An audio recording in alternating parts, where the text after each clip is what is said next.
Appelée Lisa Gherardini, cette jeune femme dont Léonard de Vinci a peint le portrait il y a 5 siècles, et voici Monsieur Joconde. Oui, alors effectivement, j'ai la chance d'être le conservateur de la Joconde. Je suis un peu son gardien, son médecin, son mari, je ne sais pas comment on peut appeler ça, mais voilà, j'ai la chance de veiller sur la conservation de la Joconde au musée du Louvre. Du Louvre à Marseille, elle entre dans le 21e siècle. La Joconde d'aujourd'hui, digitale, nous dévisage.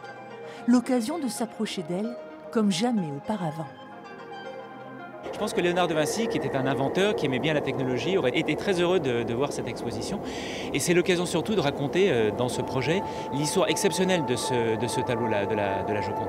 La Joconde, c'est une vieille dame, elle a 500 ans, et il lui est arrivé un grand nombre d'événements qu'on raconte dans cette histoire, qui ont fait d'elle l'œuvre la plus célèbre au monde.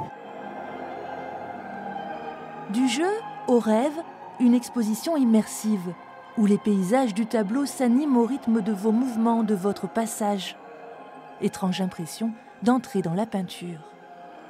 On travaille d'abord l'image, mais avec quand même une idée du son, de quelque chose d'assez moderne, parce que c'est un son particulier. On a travaillé avec l'artiste Rhône, et on a voulu un petit peu décomplexer le sujet autour de la Joconde, et travailler sur quelque chose de très contemporain, et pas être dans une musique baroque, une musique de Renaissance, qui serait peut-être pas assez 2.0, on va dire.